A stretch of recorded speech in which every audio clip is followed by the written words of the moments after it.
Esse é o canal Mais Matemática, eu sou o professor Elton. Hoje vamos resolver mais uma questão do Enem de 2016. Essa foi a terceira aplicação, o PPL. Se você ainda não é inscrito no canal, se inscreva, deixa o seu like aí no vídeo. Um casal e seus 2 filhos saíram com um corretor de imóveis com a intenção de comprar um lote onde futuramente construiriam sua residência. No projeto da casa que esta família tem em mente, irão necessitar de uma área de pelo menos 400 metros quadrados. Após algumas avaliações, ficaram de decidir entre os lotes 1 e 2 da figura, em forma de paralelogramos, cujos preços são R$100 mil e R$150 mil respectivamente. Então temos aqui o lote 1, o lote 2. Use raiz de 3/2, meio e 1,7 com aproximações respectivamente para seno de 60, cosseno de 60 e raiz de 3. Para colaborarem na decisão, os envolvidos fizeram as seguintes argumentações. Então, pai, devemos comprar o lote 1, pois como uma de suas diagonais é maior do que as diagonais do lote 2, o lote 1 também terá maior área. A mãe, se desconsiderarmos os preços, poderemos comprar qualquer lote para executar o nosso projeto, pois tendo ambos o mesmo perímetro, terão a mesma área. O filho 1, devemos comprar o lote 2, pois é o único que tem a área suficiente para a execução do projeto. Filho 2, devemos comprar o lote 1, pois como os 2 lotes possuem lados de mesma medida, terão também mesma área, porém o lote 1 é mais barato. O corretor, vocês devem comprar o lote 2, pois é o que tem o menor custo por metro quadrado. A pessoa que argumentou corretamente para a compra do terreno foi... Beleza então, né? Quem está mais bem informado. Então, primeiro, essa família, eles vão necessitar de uma área de pelo menos 400 metros quadrados. Então, a primeira coisa que eu vou fazer é calcular a área do lote 1 e a área do lote 2. O lote 2 é um retângulo, então para calcular a área de retângulo tá fácil, né? Vou calcular a área 2 primeiro então. O S aqui vai ser de área, então área número 2, lote 2, base vezes altura. Então, a área 2, nós temos 30 vezes 15, base vezes altura. Então, 30 vezes 15. Então, a área 2 vai ser igual a 3 vezes 15, 45, 450 metros quadrados. Então, essa aqui é a área 2. E vamos calcular agora a área 1.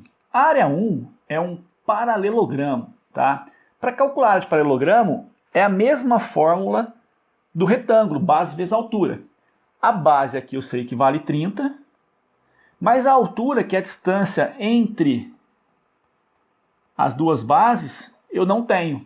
Então eu não vou conseguir utilizar essa fórmula. Tá? Então como que eu vou proceder para calcular a área da figura 1, do nosso paralelogramo? Eu vou pegar esse paralelogramo, deixa eu apagar aqui o que eu coloquei em vermelho, e vou fazer o seguinte com ele. Eu vou dividir em 2 triângulos. Então eu vou dividir assim, ó. Esses 2 triângulos são iguais, tá? Porque em cima é 30, então aqui embaixo também é 30. À direita é 15, aqui também é 15. E eu vou calcular a área dessa primeira parte. E a área dessa segunda parte vai ser a mesma, tá? Então eu dividi o paralelogramo em 2 partes iguais. Então, para eu calcular a área do paralelogramo, que é a área 1, eu vou calcular a área de um triângulo e multiplicar por 2. Então a área 1 é 2 vezes a área do triângulo. Então, para calcular a área 1, nós vamos fazer 2 vezes a área do triângulo. Só que para calcular a área desse triângulo, eu vou usar esse lado que vale 15, esse lado que vale 30 e o ângulo formado por esses lados. Porque eu iria cair justamente na mesma ideia do paralelogramo, se eu for usar a fórmula clássica, né? Base vezes altura dividido por 2. Só que eu não tenho altura. Base vezes altura dividido por 2, eu não tenho altura. Poderia calcular a altura usando o seno de 60. Seno de 60, cateto oposto sobre hipotenusa. Eu consigo achar a altura. Tá? Então eu poderia usar essa fórmula. Eu uso primeiro o seno de 60, cateto oposto sobre hipotenusa, acho o H, depois eu faço a área do paralelogramo. Porém eu vou usar uma forma específica do triângulo. Como eu tenho 2 lados que formam o ângulo de 60, eu vou usar essa fórmula aqui do triângulo. Ó. A vezes B, vezes o seno de 60, dividido por 2. Aí, para calcular, então, a área 1, eu já posso simplificar o 2. E vai sobrar A vezes B vezes 160. Então, 15 vezes 30. 15 vezes 30. Vezes o 160, que ele informou que vale raiz de 3 sobre 2.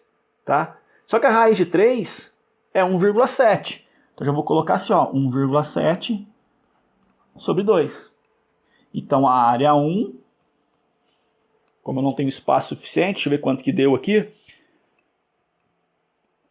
Vai dar 382,5 metros quadrados.